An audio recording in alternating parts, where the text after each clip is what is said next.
I have the power to attract wealth. I receive money and wealth in unique ways. There is plenty of wealth in my life. All resistance in me to receive more wealth has dissolved in total grace. Wealth comes to me easily and effortlessly. My mind is open to the infinite supply of wealth. I allow wealth to follow freely and generously in my life. I attract ideal circumstances and opportunities to increase my net worth. I accept and embrace wealth in my life. I am skilled at creating assets that make me wealthy. I respect my abilities to generate wealth. I am living the life of my wealthy dreams. The universe has chosen me to be wealthy so that I can help others with my wealth. I believe anyone can be wealthy, and that includes me. I recognize and embrace wealth-building opportunities. Every day is a wealthy day. If others can be wealthy, so can I. I am always immersed in wealth. I am passionate about building wealth. I see myself as wealthy, and that's who I am.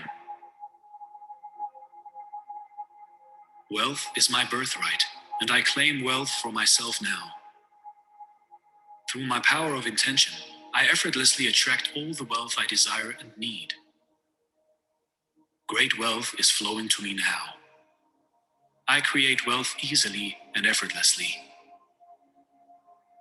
I dissolve all false messages around creating wealth. I believe anyone can be wealthy, and that includes me. I have a wealth of valuable skills and talents. My wealth situation improves every second of every day. I see myself as wealthy, and that's who I am. I choose wealth and abundance. My wealth derives from honesty in everything I do.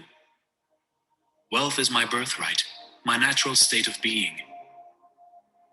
All my issues with wealth have disappeared. I am wealthy.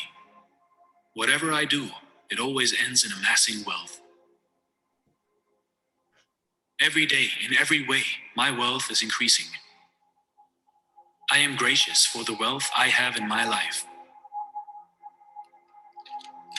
Being wealthy gives me joy, happiness, and peace of mind. I realize that I can help others with my wealth, so I stay wealthy. I allow my passions to perpetuate good in the world through my wealth. Wealth is a positive expression of divine energy. I release all negativity around building wealth. I release all opposition to wealth. I have the wealth to be successful. I am prosperous, wealthy, and happy. I am easily attracting all the wealth that I desire into my life. Prosperity and abundance comes to me easily and effortlessly. It is easy for me to become prosperous. I am worthy to have abundance and prosperity. I am a magnet to prosperity and abundance. All the wealth I have brings me joy. I receive prosperity just by thinking luxuriously. I will always have more than enough wealth and prosperity. I am attracting financial prosperity. I am and will always be prosperous. I deserve to prosper. I know that the world is prosperous. It is so easy for me to open to prosperity. My net worth is always increasing. My wealth is increasing regularly, making me prosperous. The whole universe is conspiring to make me prosperous. I am thankful for the prosperity in my life.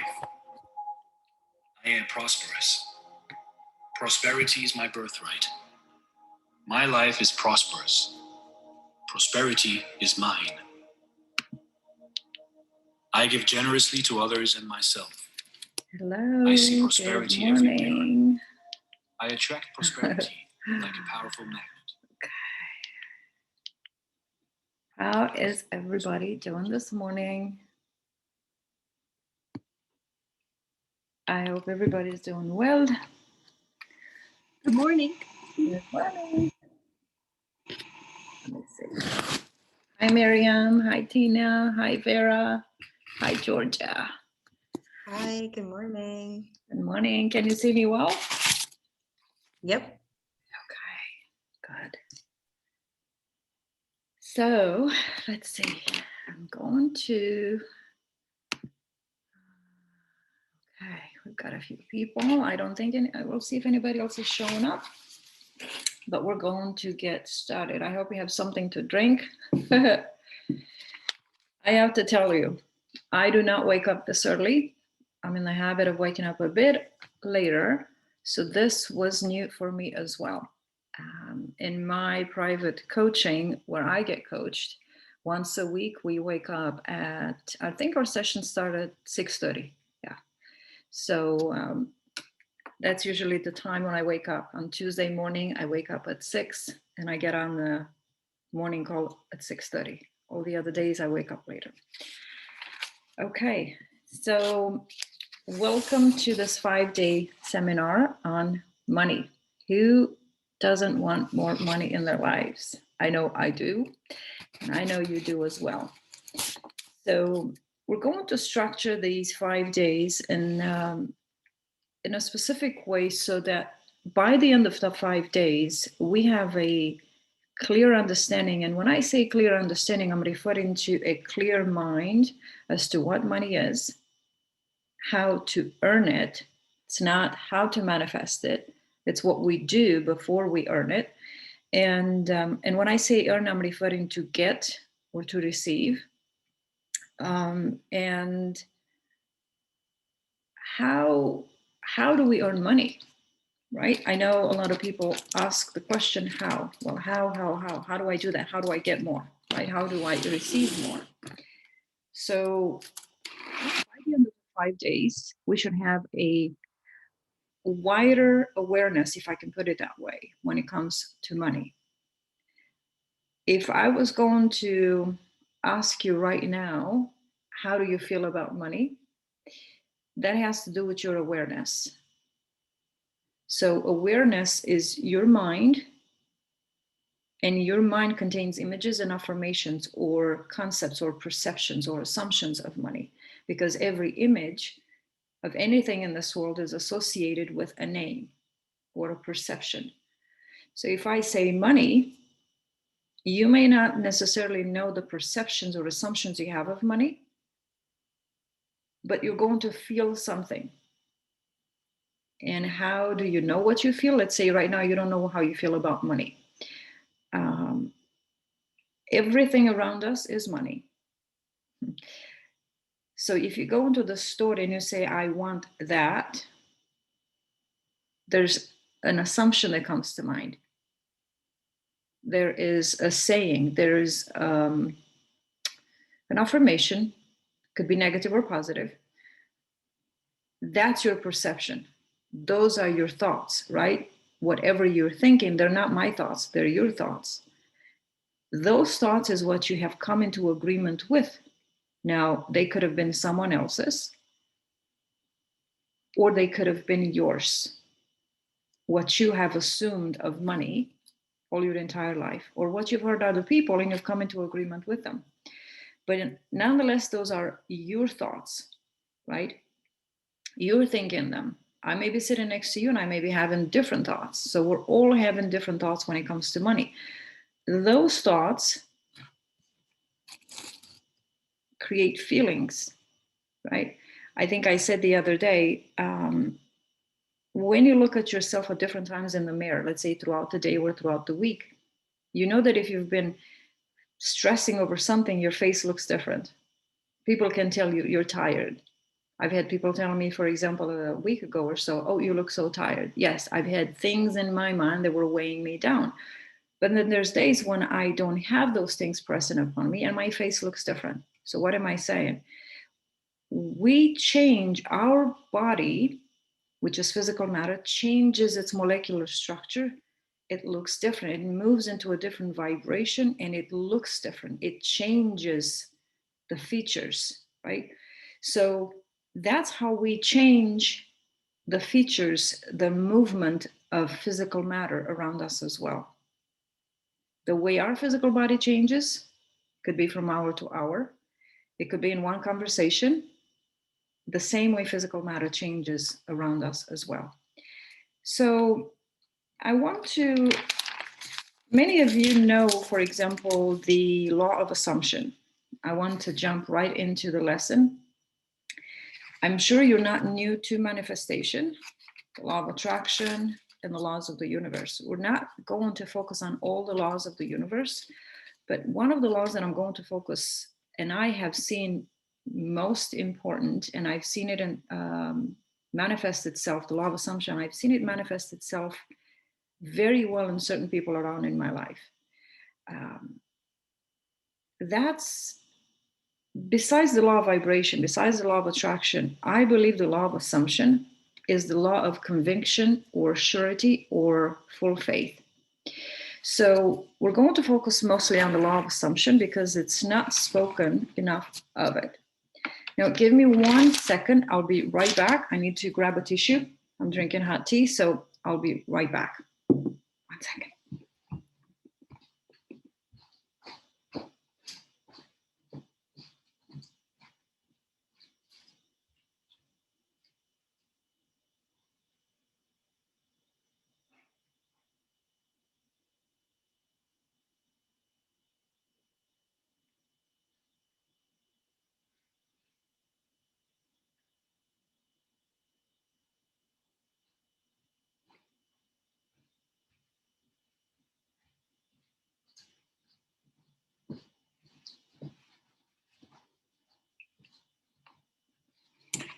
Okay, I'm back. You probably have seen my tree in the back. I do not know how to take care of plants. Maybe some of you can teach me how to take care of plants because I don't know how to take care of plants. My plants die. I don't know if I put too much water or not enough. Okay. So I was speaking of the law of assumption, and the law of assumption, it's beautiful in its way because it can take you from those perceptions that you already have of money, and you can assume the opposite with a conviction that if this perception keeps manifesting, I can assume that this other perception can manifest as well. So the law of assumption, in essence, also works with the law of polarity, but the law of assumption is surety.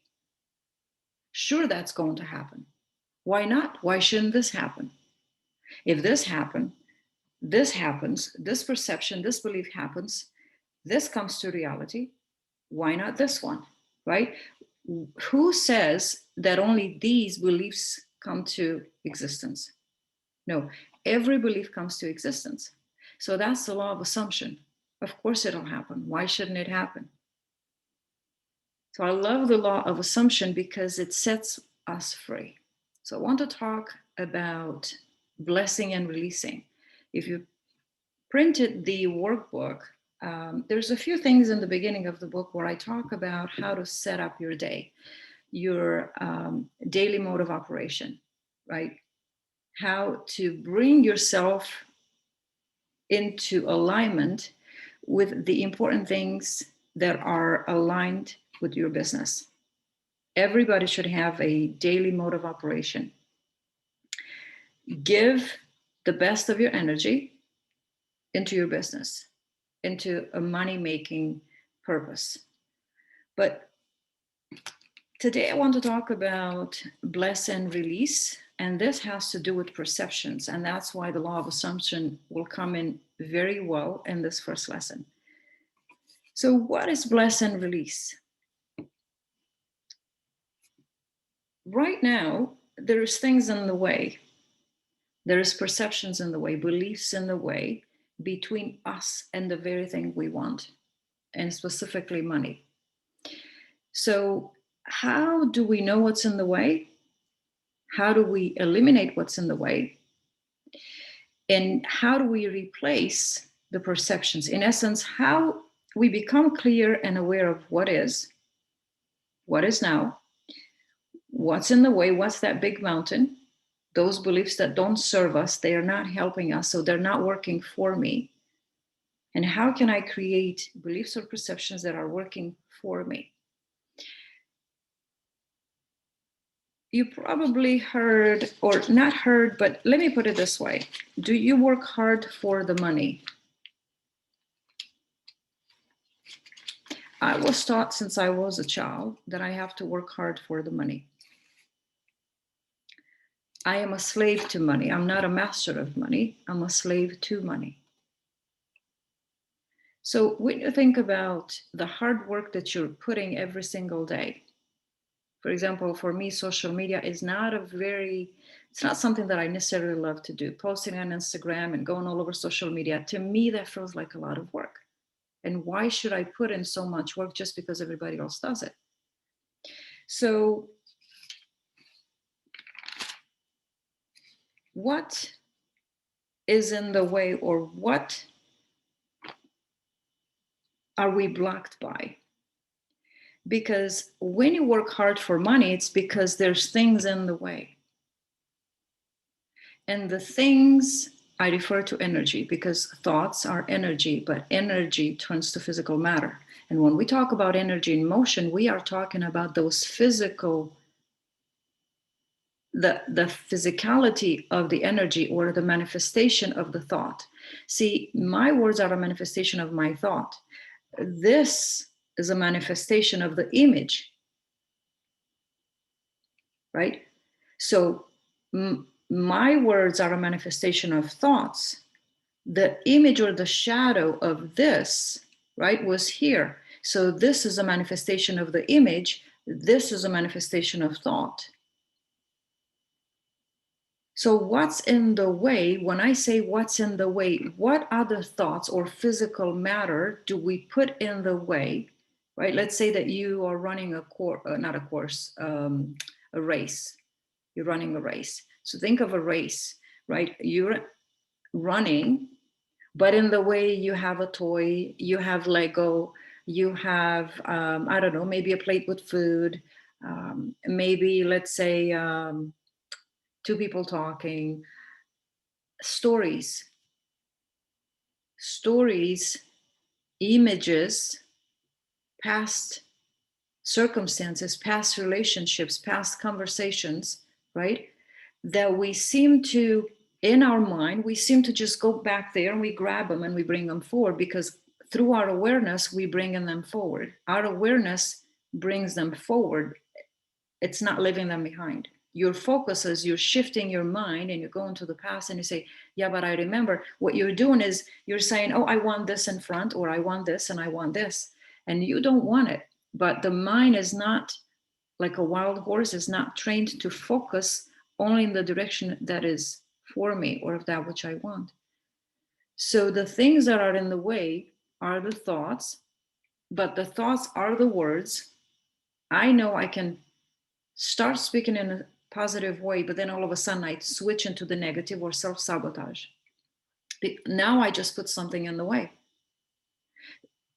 not realizing that that's exactly the way it's going to take out place or manifest outside. So you can think of images of the past, and those manifest physically in your way between here and where you want to go. Proctor says two things people lack of imagination and lack of focus. That is why one of his exercises is to look at a dot on the wall or a candle flame for 20 minutes. I've tried it. I can't do it. But imagine if you can sit there. I think I went as far as 5 minutes, but even there, I would say, oh, look, the candle is dripping. Oh, look, the light is playing inside the candle. I was still focused on it and talking about the candle. But then I would look up. I would see a shadow. I would see a fly in the room. And I realized that my focus was distracted. I couldn't focus at the task at hand.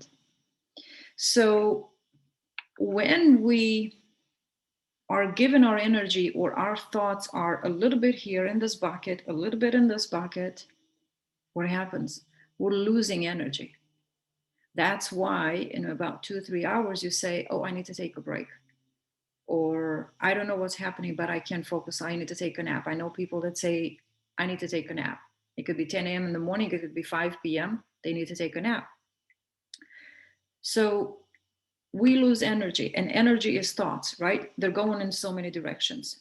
And why are they going in so many directions? It's because we have not released those thoughts. We have not released those perceptions.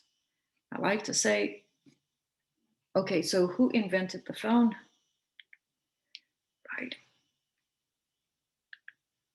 Who invented the phone? There's a name. If this was in a museum, it would have a name underneath. It would have the description. You can look today and online, right? And you Google who created this. I think the online is just like a museum. You find information, you find images, you find everything. Knowledge has increased. So everything comes attached with its creator, or who created it and how they created it. And everything, every detail about everything exists underneath the sun. So what I'm saying is, we have stories when it comes to business, the experiences that we've gone through. And if I was going to ask you, tell me, looking at this picture, what happened, you would have a story to say. That story is the name, or the names that you have attached to that circumstance. In the same way, we have attached names to money. I was not taught what money is, but I was told I have to work hard for it. So working hard for me was taking my physical body and doing things with my physical body that I didn't want to do. Many of you probably know my story. I used to clean homes, and I would go to work crying, come home crying. Why? Because I did not want to look at the same image. But at first I thought, oh, well, I'm making money. This is fun. I see the houses of the wealthy and how they live. But then I began to see the gap between where I was and where they were. The joy, the happiness, the excitement that they had every single day. And I was cleaning toilets while they were laughing. We're talking about going on a trip. And that affected me. At first, I was unaware. I was separate. I thought, okay, well, they have it. They have the money. It's a different life. Unaware of my life, until I began to see how difficult, how hard I was working, and how easy it was for so many people to just enjoy their day. They would go here, do this, plan this, drive this. And I began to see the difference. And that caused a lot of grief, a lot of frustration, because I did not know how to close the gap. And I created impressions and perceptions of the wealthy. At first, I hated them. I was jealous. And the more jealous I was, the more I was suffering, because the thoughts that I was thinking of them and of me were not affecting them. Everything affects me, because my thoughts recede within my physical body first. They have the first effect on me. And I did not realize that. I did not know that I could control the way I think. I did not know that I can have what they have. Now, do I have the multi-million-dollar house? Do I have the lifestyle that I would like to have? Not yet. But it doesn't mean that I'm not going to have it. So how are we going to reach into the other reality, or have the life that we want? Things are in the way. Things are stories, images, perceptions. For this very reason, we have to have like a ritual. And you probably heard of people and rituals that they do. And behind every ritual, there's a purpose. This ritual is not better than the other. But what we're all trying to do is to bring to our awareness at a moment in time and space when I have made a clear decision that I'm releasing all these perceptions, all these assumptions. Assumptions are affirmations. Affirmations are standing firm, rooted in. You might also call them laws. No, that's Picasso. Well, it's not Picasso, it's Van Gogh. No, it's Picasso. I know it's Picasso, right? You know, and you know, and you know. And you might be wrong. It could be a Van Gogh. These laws, we have come into agreement with them. Our perceptions have become laws for us. You hear people saying, oh, I know how that's going to turn out.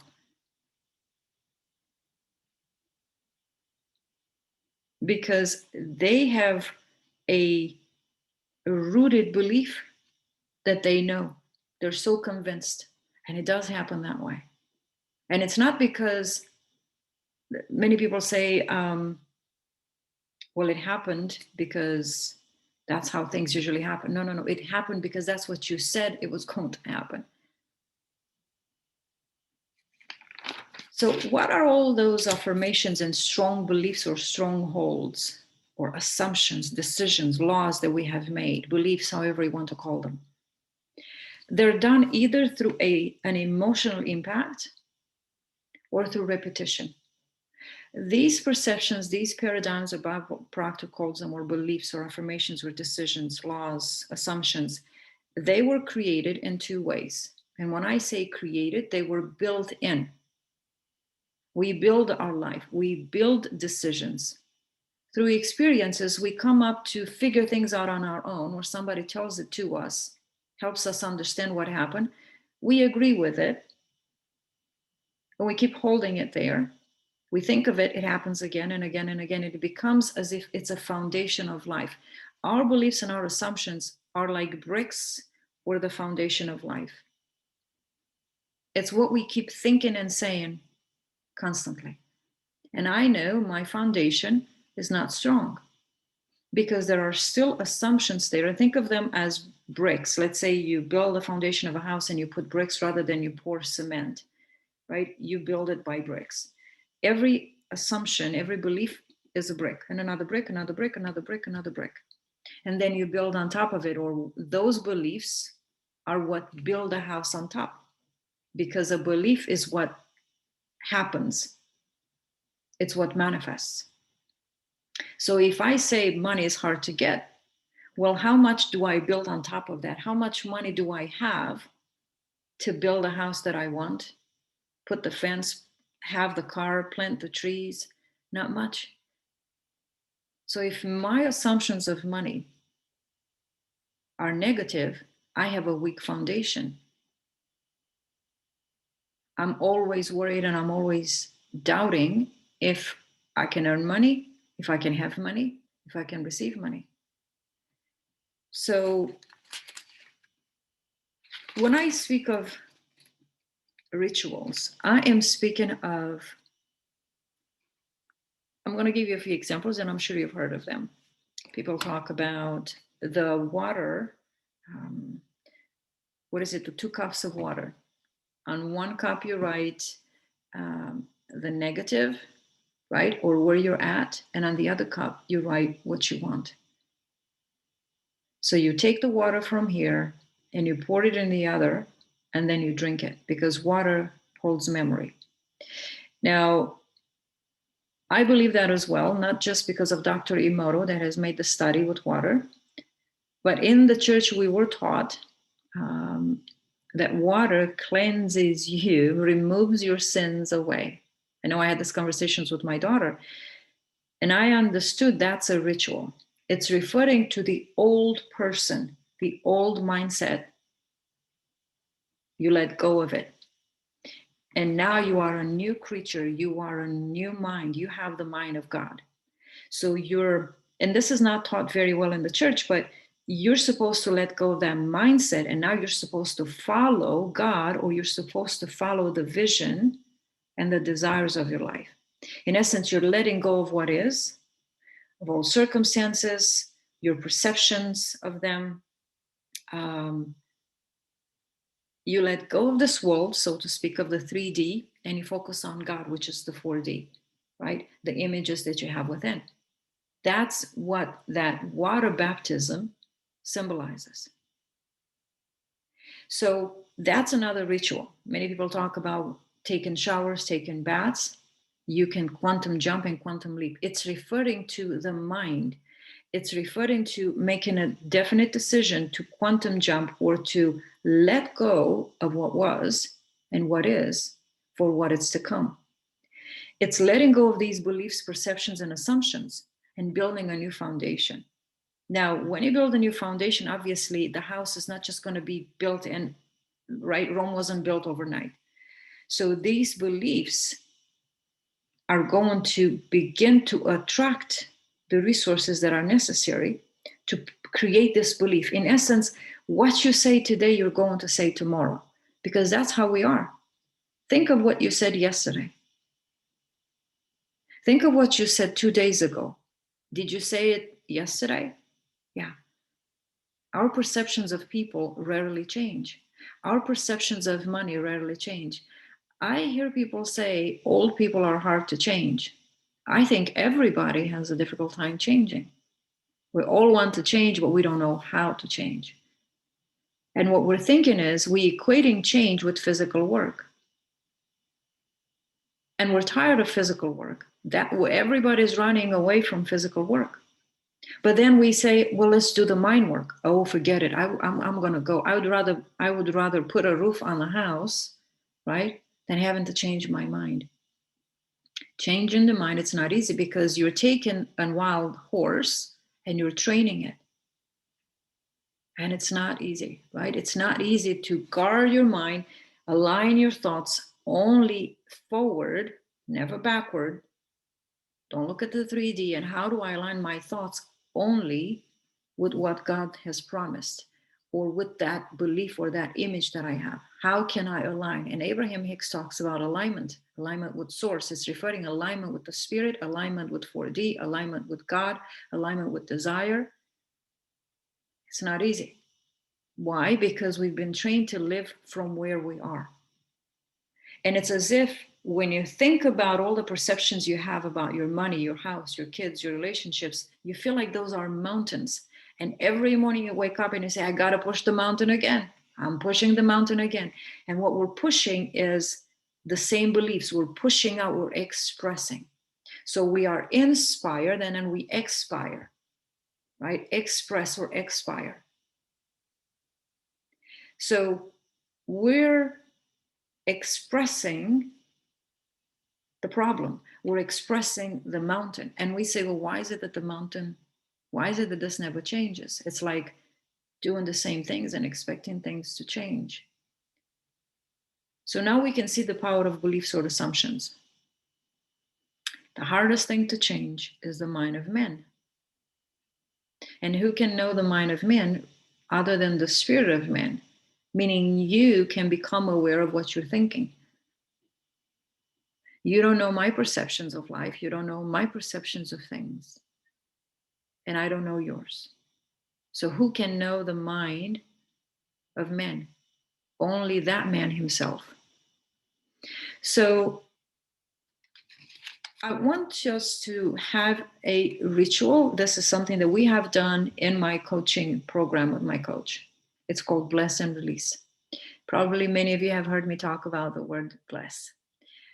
Bless, what I was taught is that it's separated, it's consecrated. To bless is to select and put apart, set apart, right? When you choose something from this material world and you say, that's what I want, you bless it, you separate it, you consecrate it, you set it apart for you. You select it out of the multitude of cars, that one. That's your blessing. Many people say, well, that's what God blessed me with. No, that's what you've chosen. It's blessed, it's set apart. By law, you set it apart, right? Lawfully, it's yours. Legally, it's yours because you have chose it, and what you chose you. It's legal, it's yours. So to bless and release, even though we are towards the end of the year. Many people like to do this ritual in the beginning of the year or the end of the year. I want us to do it now because you can do this every day. Why shouldn't we do it every day? Think about all the negative thoughts that I've had and all the perceptions and all the beliefs. If we would do it every day, I don't think we would have this big mountain or these big mountains that we have to push every single morning and every day. So what is bless and release? If you take a look at your paper in the workbook, I wrote down a few questions that you can ask yourself. If you take the areas of your life, let's say you can start with health. What are your perceptions of health? How much do you worry about your health? Now you might say, well, we should talk about money.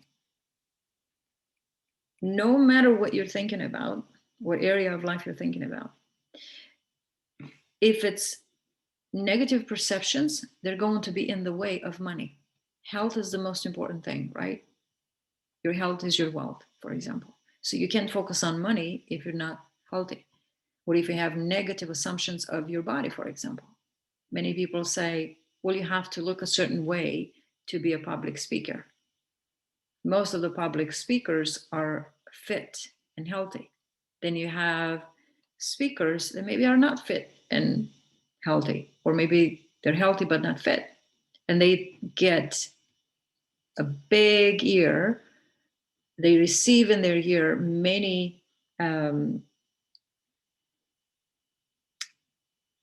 people judge them. They say, well, if you can do this and you're like this and you have this much money, how come you're overweight, for example? So when I speak of health, I'm also including the physical body. What are your assumptions? What are the names that you put upon yourself? I am this and I am that. I know I do it too. Oh my God, I look tired. Oh my God, I'm getting old. I found myself saying this. Oh my God, I have to take a box and I have to look at it from the distance. I don't like it. I don't like it. And why does that happen? Because of stress. Our DNA begins to break off. The telomeres begin to break off. They harden and they break off. And that's when age starts to occur, right? Whatever has to do with vision, the telomeres in that area begin to break off. And so the aging signs appear. So stress is oxidation, are thoughts that keep persisting in an area, negative thoughts. And thoughts cause chemical reactions in the brain, as Dr. Joe Dispenza says. And those chemicals begin to eat out or away at our DNA. So health is important. How, and I think about this a lot, how can I eliminate my negative thinking or my negative perceptions or these beliefs that don't serve me anymore? How can I just let go of them? Because I know my health is affected first. And then I begin to notice it. And then I don't want it. Some things you can't reverse. So how do I take a hold of my health and my assumptions of my physical body, for example? So the questions that you can ask yourself are, what do I think about me? What is it that I don't like about me? And write those down. So what we're going to do is take all these negative assumptions and we're going to burn them. Right? Take the paper and you say goodbye to that old you. So that you have a date in your notebook, in your journal, in your calendar, and say, that was the day I let go. Because let's just put it plainly, the devil or 3D or those perceptions are going to come back and check on you again. You're going to hear them. I would just go ahead and eat that. Oh, it's okay. It's just today. You're going to change tomorrow. And you're going to have to say, no, I decided and I remember the day. It's as if you have to remind yourself until those perceptions leave you, right? Submit yourself under the new belief, surrender, accept them, even though you don't see the results of it. We live by faith. You surrender and submit yourself under this belief. You're allowing yourself to be mastered by a new affirmation, a new belief, even though it hasn't manifested physically, but we know it starts up here and it comes down here. It's like the law of gravity. And that's something we need to remind ourselves daily. And we're working on certain products that I would like to bring in the marketplace to help people remind themselves of who they are. But think of it this way. This is your thought. Your thought is attached with an image. And if I drop the thought with the image, right, the law of gravity, because everything starts from the top to the bottom. Everything that goes up must come down, right? So if it goes up, it must come down. And I'm not going to let it drop, but think of it this way. If it goes up, it must come down. So if you're lifting up a new perception, a new assumption, lift me up, says God, right? And you will see, draw, lift me up. And this was something that came to me last night. Lift me up, lift a new perception of you, and see if you will not draw all manifestations onto you. Everything that is necessary to make that affirmation a reality. Lift me up, lift yourself up from this place, move yourself from this place into another through a perception, through a new belief. Because what takes you from here to there is a belief. It's a one straight line. It's not self-sabotage. Self-sabotage is I go halfway, come back, go 3/4 of the way and keep coming back. But a belief is something that works for you, something that you would like to visibly see outside. So everything, right? Everything that goes up, everything that you lift up, every affirmation that is replaced, right? You're letting go of the old affirmation. You don't lift that up anymore. You don't become aware of it anymore. You don't keep resurrecting it.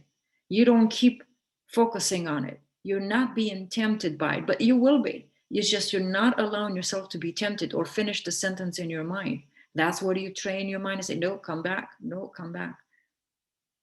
Why?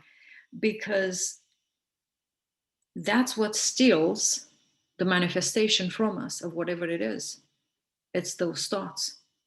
You take a glimpse, as Sarah took a glimpse at Sodom and Gomorrah, right? And she was stuck. She couldn't move. I remember when I was in the kitchen and I couldn't move. I kept looking for more than 35 years at my circumstances and my past. And I kept looking and looking and looking and looking as if I wanted it. I didn't want it, but I didn't know any better. Nobody taught me how to think forward, how to think positive, how to replace. I was told God will do it. Didn't know who God was and what it means. And God does it alone. And I just sit here and beg for it. So I ended up being stuck. My nervous system was blocked because it couldn't perform the same way until a desire, I saw it from within. It just rose from inside of me into my consciousness, and I saw myself in bed. And that's where I wanted to be. And I was taught from within. If you want to move your physical body from here to there, you need a new idea. You need a new image. You need a new belief. You've been saying you can't. Now you have to say you can. Yes, it's possible. If this was possible, right? The journey of life. Life is perceptions. One perception, another perception. It's like a brick. Every perception is a brick. Another perception is a brick. This is how we move. We're here on a journey to move from where we are to where we want to be. And it's one belief at a time. One brick at a time. So what are we lifting up? Because whatever you lift up, it must come down and manifest itself. So whatever you see in the spirit, whatever you say in the mind, you will say on the outside. Which means the moment this comes down, you will say, oh, look, the cap is on the floor. Oh, look, the car is in front of the house. Can you lift this image up rather than Oh, yes, I still have that car. I keep driving it. Oh my goodness, I have to change this. I have to do that. You keep lifting this car you have, or you keep lifting this perception or this business that you have now. You keep lifting it up. And what gets lifted up must come down. It manifests again. So, why do I love right now to focus on the bless and release? Ask yourself, what do I keep lifting up that doesn't serve me? Because whatever I lift up, meaning become aware of, it keeps manifesting. It must come down in physical matter. So think of your health. What is it that we're lifting up? I'm going to share a story with you, and maybe some of you have heard it. A few months ago, I met with my ex-husband. I had no makeup on. I usually don't put makeup lightly like you see now, but I had no makeup on. And he said, "Oh my God, what happened to you?" I said, "What? You look like you're 80 years old." Oh, goodness me. Okay. I said, "Well, I have things in my mind. It's just weigh me down." And yes, Lumi, but you look like you're 80. Oh my God, you aged. I'm like, just stop talking. 2 days later, I met up with him again. And he said, "Oh my God, what happened to you?" I said, "Now what? What else? What else happened?" You know what he said? "You look like you're 30 years old." I said, "Okay, we need to stop this because I'm not sure right now if you're flirting with me or what's going on, right? Like, we're not going there." He said, "No, what happened to you?" What happened? "You look like you're 30 years old." And then I connected the dots backwards. See, when he told me that I look like 80 years old, I knew why. I kept lifting up, being consciously full in my mind. I was filled with the negativity and with my present circumstances. So you know what I did the very next day? I woke up and I had this ritual of lifting up something different. And I saw myself, and I have a beauty ritual I don't follow every day, but I did that beauty ritual. And that beauty ritual was where I closed my eyes, and I have and I'm going to tell you about it too. I don't have anything fancy or expensive. It's that gua sha, that rose quartz, and I have cucumber oil. So what I do every morning, I put oil on, not every, say I don't do it every morning. I put the oil face down to my chest. I take that gua sha and I close my eyes and I use it. But here's what I do. I lift up a different image of me. I see myself in a different way. And I say, my forehead is smooth. Well, mind you, I'm seeing wrinkles in my mind because I'm so convinced. I've seen them so many times in the mirror. So I have to work myself or smooth those wrinkles out to the point where I say it, my forehead is smooth. And I could see a white paper at first and I go, oh, that's smooth. Okay, I know what smooth looks like. And I go and it's like, sometimes I have to follow a wrinkle and I go, it's smooth until I actually see it smooth. And I do that to my whole face. It could take 20 minutes. That's what I've done 2 mornings. And that second day, he said, you look like you're 30 years old. Why? Because as I started to say in the beginning, your thoughts manipulate energy. It just changes your whole face. Look at people, and I've seen this. When I drive sometimes and I see a person looking down and I see a person with a lot of wrinkles and their shoulders are down, I know it's their weights that are weighing them down, their perceptions, their assumptions. So can you change? Well, I'm an example, and I'm sure you are too. When you feel in a good mood, it shows, it glows, it radiates. I've heard people say before, your skin is glowing. And people touched my skin as if I was out of this world. And they're like, your skin is glowing. And I said, what do you mean it's glowing? Yes, it's glowing. But I had a glow up spiritually inside. I had an event happening within, a spiritual glow up. I was so connected to source. So I knew why I was glowing. What does that mean? Our thoughts are filled or energized with electricity. Bob Proctor says that we have so much electricity that we can power up, I don't know how, a house or And there's a movie, I think it's called Monsters Inc. There's a little girl in there that ends up in the monsters world, and she laughs, and electricity and lights goes on that just turn on in the city, her laughter. See, those are subliminals letting us know as humans of the power that we have within, the joy, the peace, and the love. So these assumptions that we have, are they working for us? And before I started this morning, this came to mind. I know the plans that I have for you, plans to prosper you and to give you a future. But if we have things in the way, we can't see the future. So take all areas of your life, and I'm going to show you something that I drew last night. And I want you to think of it this way. Think of yourself like this.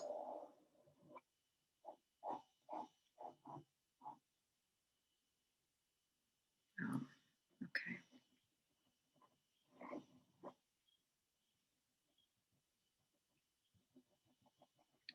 I'm going to show you in a second. All right. Hope you all can see this. This is you. Okay. That's your body.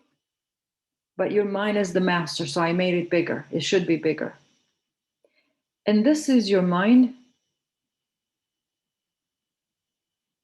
These are radius, the radius or the expansion. And those expansions have to do with beliefs. So think of it this way. This is, let's say,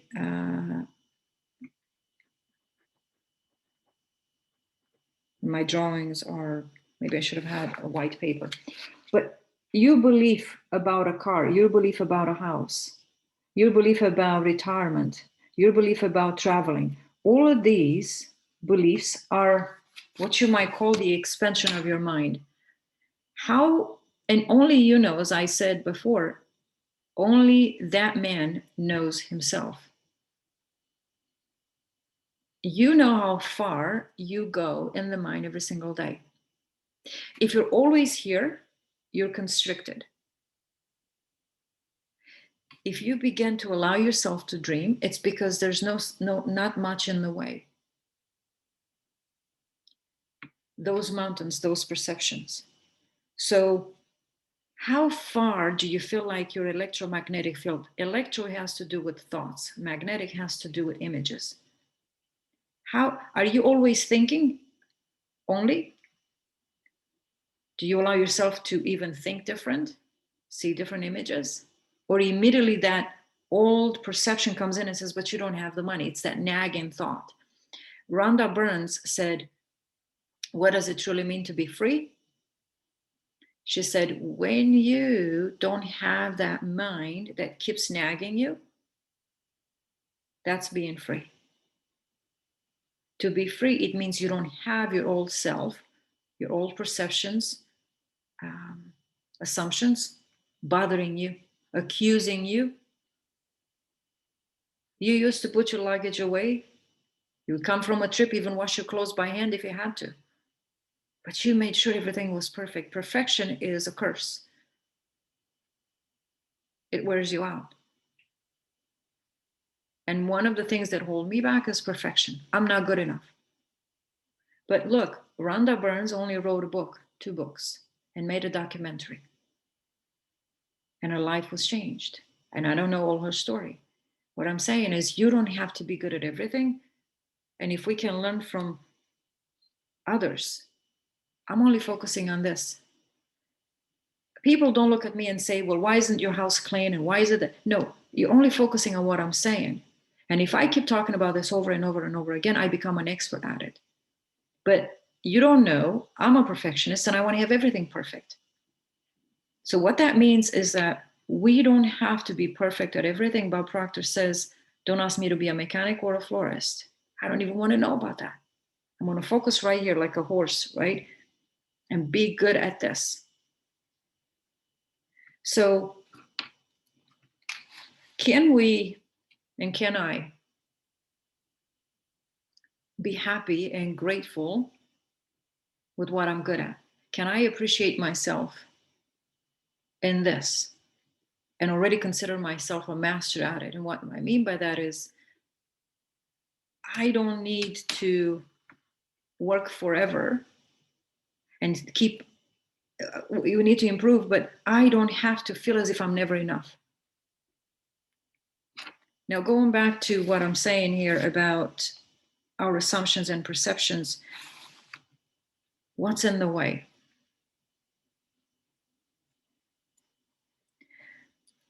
What are your perceptions of things? Oh, that car is so much money. Let me think about it. I have to work 8 years to pay it off.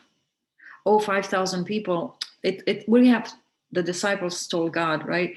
Oh, we have to work 8 months to earn that kind of money to feed 5,000 people, plus women and children. I think they estimate 12,000 people. Wait a minute. According to the physical hard work, so they equated everything to hard work. We have to work 8 months of wages. We need to earn 8 months of money based on current amount that I'm making now to feed, let's say, 10,000 people. See, you're feeding your mortgage company, you're feeding your phone people, right? The people that work at the phone company. You are feeding the company, the people that work at the electric company. You're feeding a lot of people. You may not know that, but you are. You're feeding your kids, you're feeding your spouse, you're feeding your friends when you go out, when they come over. So you're feeding lots of mouths. And then you say, no, wait a minute. I have this much. And if I spread it and every mouth says, give me, give me, give me, right? How can I feed this many mouths? Oh, wait a minute. I have to work this much, this many hours based on what I'm making an hour to feed everybody. And every day we run around, every month, right? Equating money through hard work. That's another perception that we have to work hard physically to have more. So, what are your perceptions of work, of your skills, of your mastery?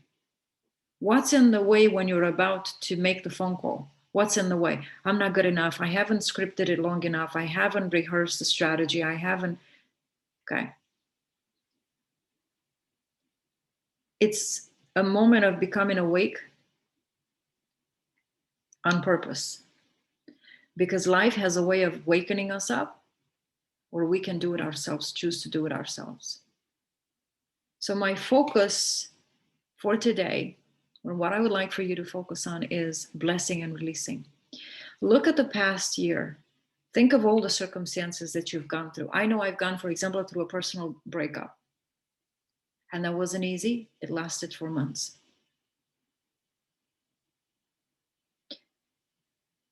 What was there? What were your perceptions of the other person? And I know some of you here, and I have them in the group, people that have gone through divorces, through breakups, through different circumstances. I know you were justified when that happened. And you said, well, they're like this and they're like that. And maybe in time, you've changed your perception and you realize it was your thoughts that you had about them that maybe caused the breakup. And you realize now, oh, it was what I was thinking, what I assumed. Let's look at the events from January until now. What happened? Who did I meet? What was I thinking before I met these people? Why did I meet up with clients? Why did I meet up with these people? Why did that person ask me for this? And I had 2-3 days ago, I had someone at the gas station ask me for my phone number. Now that never happened before. Maybe once, I don't even know. I'll just throw it in there just for measure. But why did that happen? See, you must ask yourself, and if we're so consistent and awake as to, wait a minute, how did I get here? Why did this happen? And I asked myself, well, why did that happen? And I know why it happened. It was my thinking that got me there. I had a perception of someone else that that's who they are. Half an hour later, it happened to me. And I thought, why is this happening to me? Because I thought things like that happened to the other person. But it was My assumption, my seeds fell into my ground. They affected me, and it had to manifest. I lifted it up, and it had to come down. I lift up an assumption of this person, and I said, oh, this person would probably go up to anybody on the street and ask for anybody's number. I had an assumption about someone else. I was so convinced this is who they are, this is their character, this is their personality. I was so convinced of it. Half an hour later, I go to the gas station and it happens to me. How did that happen? It was a conviction. I lifted up this conviction. To lift up is to hold on strong. It happened to me. No coincidence. Now, I can remember the feeling that I had and what I said to this person and what I thought, because it was a thought. It was a specific, I didn't self-sabotage. I was so convinced this is this kind of a person. He can talk to me and turn around and ask that girl for the number. And why am I saying this to you? Because our assumptions of things fall on us. I know this about money. So think of money as a person, of a thing. All created things, from people to things, were created by God, right? So my assumption of people or specific persons, it doesn't happen to them, it happened to me. They happen to me. So what are my perceptions, or if you look back at your past year, what were your perceptions of the people you've met? Ask yourself, well, why did I meet those people? It's because I was in a negative vibration. What is my perception of the house I live in? What is my perception of money? And I want you to see money as the paper money. One of the things that came to mind this morning, as I was getting ready for this lesson, was, and I might have been last night. Sometimes I don't even know when it comes, but here's what it was last night, because now I see it in my notes. You know, my grandmother, and this is where I was taken back, my grandmother had in the house a Bible verse in a little, just a little frame. And I don't know why I was taken to that. I don't even know what it said. But I said, well, what if I put money in a frame?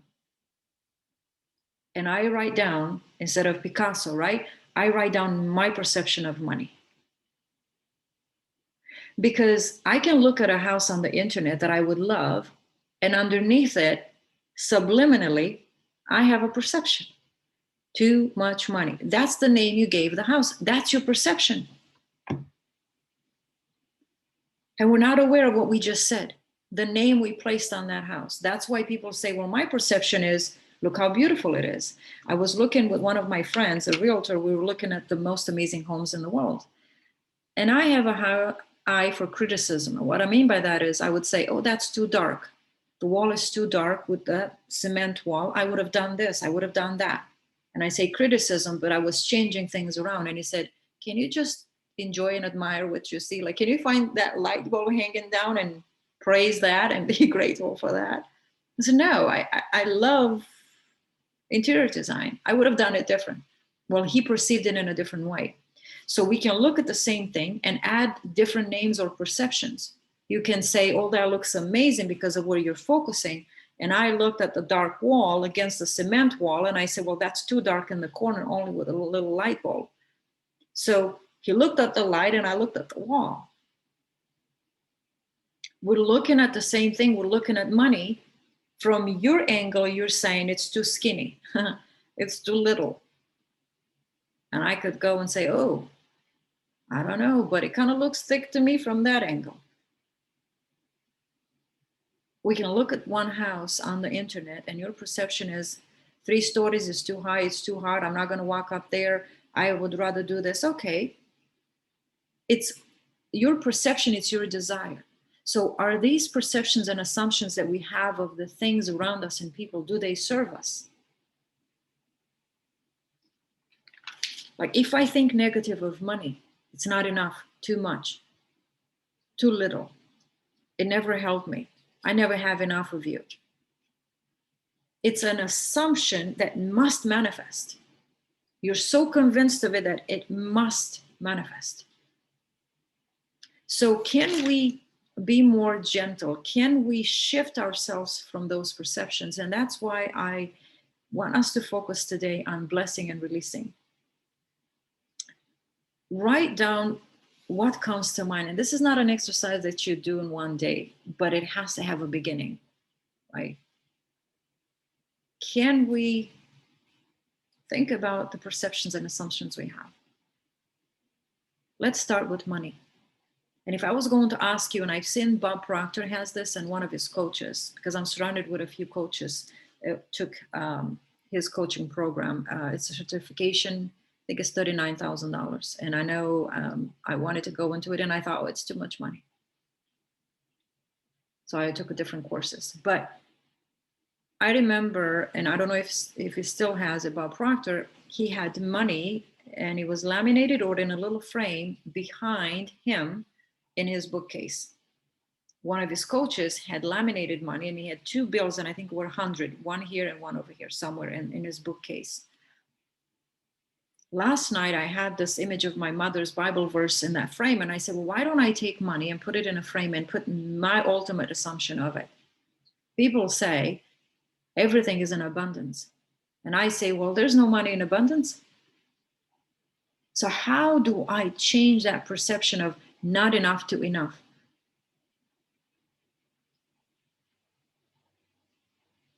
If you want, you can take $100, laminate it, or put it in a frame. Go to a Dollar Tree, and I like the frames at Dollar Tree. I haven't been there in a while, but why not put it in a frame or a glass, glue it back or something, and maybe type in by hand and write your perception of it. You're not making it a God, but it's a reminder. Maybe put it on a little desk or bed. I met someone, and his name is, when I say met, I came across, I didn't meet him in person, Wesley Virgin. And he has a big mouth, very excited, very loud, but productive. And he said, take money, little bills, doesn't have to be 100, $1, 20, 10, quarters. And he said, put it by your night bed. Like literally have the drawer open and have just, maybe $100, $1 bill. So it looks like abundance. So your image is it's abundant because we don't have money laying around. It's usually in our bank account. I don't carry cash. Rarely that I do. So I'm looking at a plastic card and it's just a plastic card. That's the image that I have. But what if we just said, oh, there is abundance? So what I'm going to do is I'm going to take a bill, because if it came to my mind, I'm going to take a bill and I am going to frame it and put my perception of it.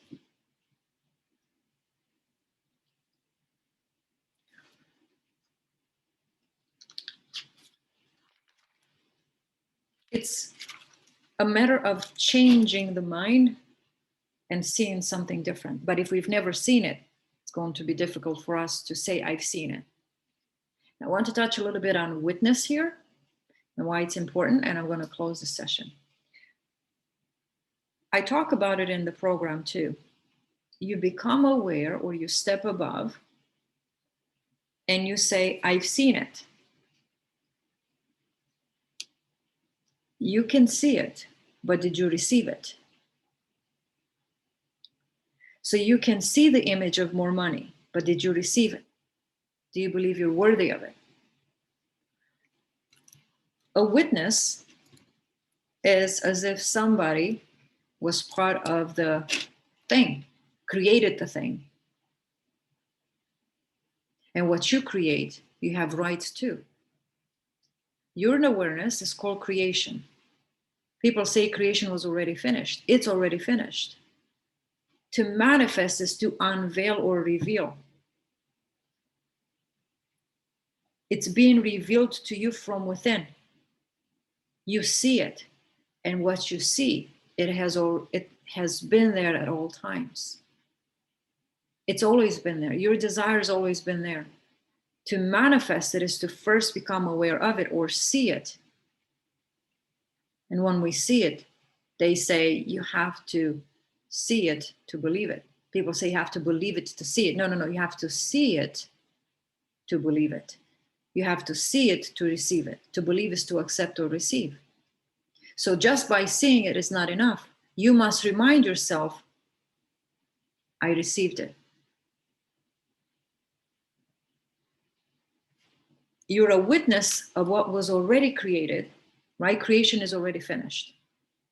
That's what Bob Proctor teaches. Everything you need is already here. Your ideal self with that amount of money, it's already here. But do you see it? Because you can't receive something that you don't see. You have no rights to it. To create is to become aware. Sandy Gallagher said to create is to become aware. To become aware is to see it inwardly. Rhonda Byrne said you have to see it to believe it. And then your action become fluent, easy, flowing. She has a word, I don't know, I don't remember the word. Effortless, she said. When you see it and you feel it, your action towards it becomes effortless. And it's true. I remember when I was standing in the kitchen and I saw that image of me in bed. And I said, I know I can go there, even though my body couldn't move. I know I can. And when I aligned everything and I said I can, so I saw it, I said I can, which means I receive it, I want it, my body, I think, went through the wall.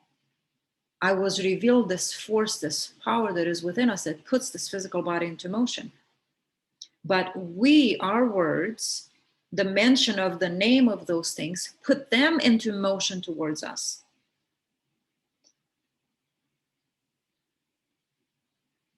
When I mention the name of money, my perception of it, if it's negative, keeps the money away. There is no force behind it. It keeps it there. Because if it's negative, it kept me stuck. My nervous system was blocked. There's actually a medical term for it. So I was blocked. I couldn't move physically. You can't move. Rhonda Byrne says, don't think of anything. Can you move? You can't. If you don't have a thought, you can't move. That's why meditation, it's not about eliminating thoughts, it's about letting them go. That's why you can stay still and you can lengthen your meditation based on the speed of your thoughts and what you're allowing to pass by. The more you train yourself to stay in the present moment, the longer you can meditate. Why? Because your body can stay still if there's no heavily activity in the mind. So without digressing too far, your perception of the thing can keep it stuck there, or you can draw it to you. Yes, the money is good. Yes, think of it this way. I say money is not enough, but let me look at the candy that I have in my refrigerator. Oh, it was money. Behind every physical matter, there's money. So I can say, well, I don't have enough money, but I bought an iPhone 11. Money was there when I needed it to buy this. And I say, well, mine is not enough. You're never here. You're never enough. I can't do it. My body said, I can't move. I can't move. And no, I couldn't move. And it's not coming. My bed was calling to me, but I couldn't be there because I said, I can't move. I can't come there. I can't go there. So what I'm saying, it's not, it's real, it's true. Neville talks about it and says we're the operant power behind everything. We're putting physical matter into motion. So do I put it into motion or do I keep it stuck? Peggy McCall says, her husband said, well, where's all this money going to come from so we can buy the new house? And she said, wherever it's at right now, it's in someone else's pocket. It's stuck in someone else's pocket. Our money must circulate. We're going to talk more about how to give generously and how to put the money into motion, how to release it. How did I release myself from being in the kitchen into being in the bedroom? I had to be in alignment with that image and believe it's possible to get there. I can believe I can receive it. So how do we put money into motion? Money is stuck right now in other people's pockets. There's no shame about it. There's no guilt trip about it. That's the way things are. So how do I put money into circulation? How do I cause that money to be given to me? How do I cause it to move? The same way you cause your body to move and say, oh, I'm thirsty. Okay, great. You know what you need. How do I know and how do I put that money into physical motion? Or you can stay stuck in that pocket. But the reason it stays stuck is because of our assumptions of it. It's not enough. Well, it's in people's pockets. It's in people's bank accounts. It's in people's investments. It is in people's estates.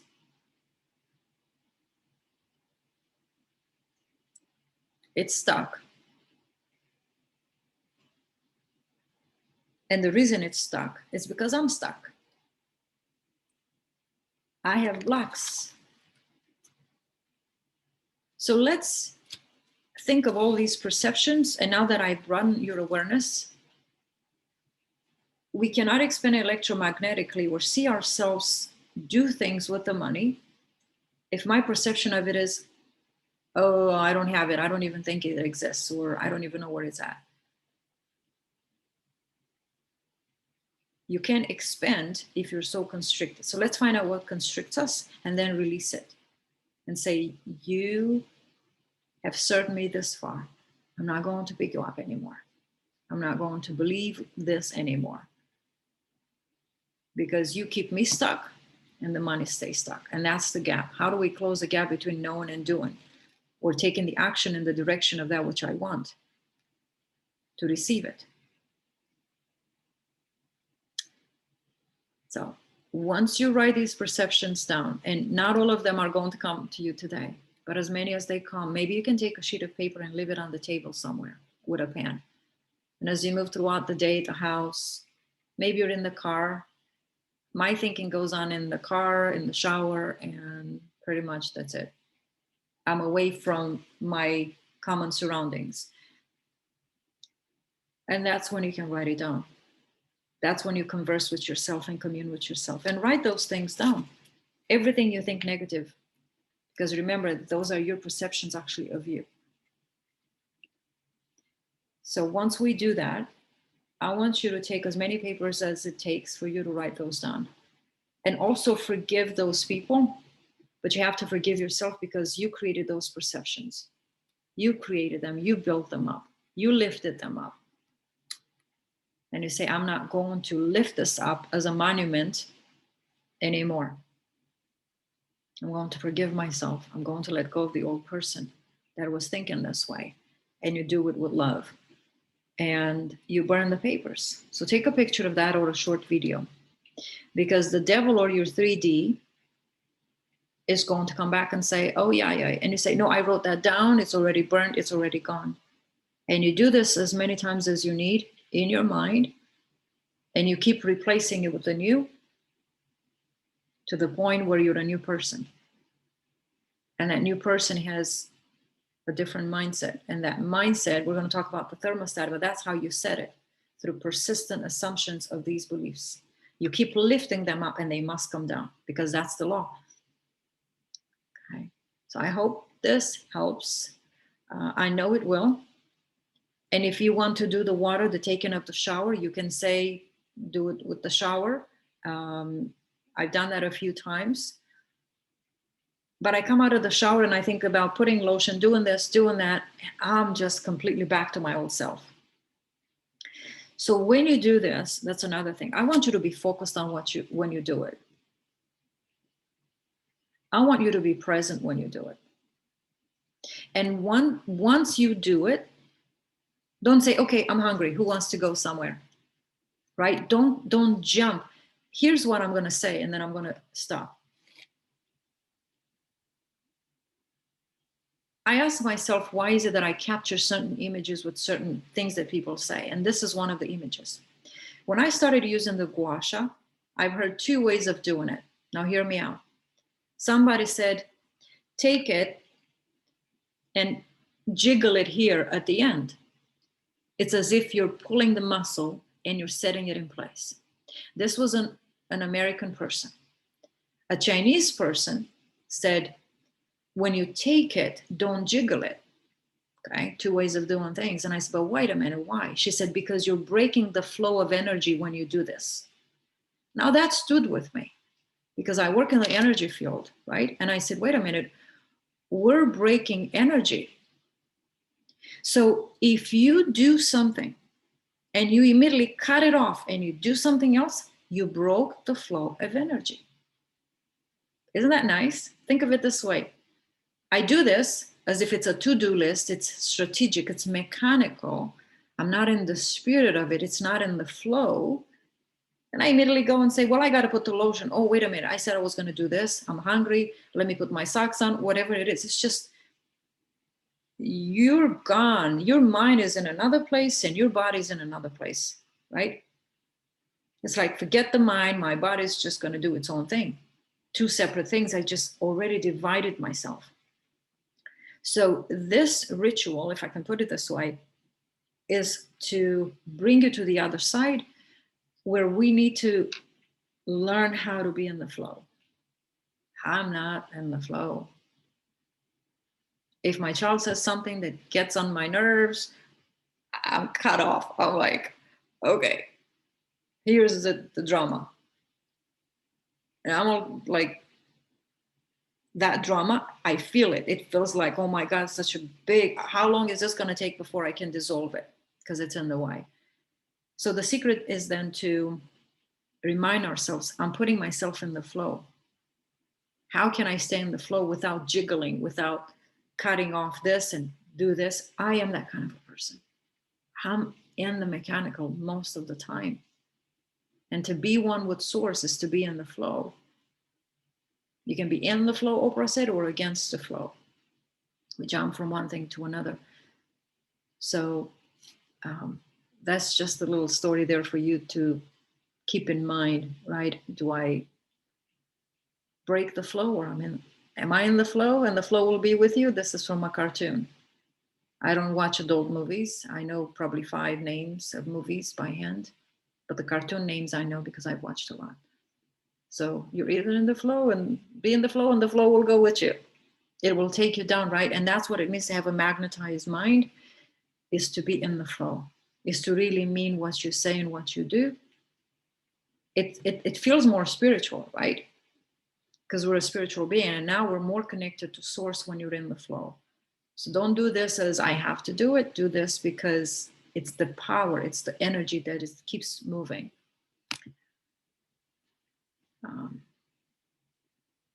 Yeah.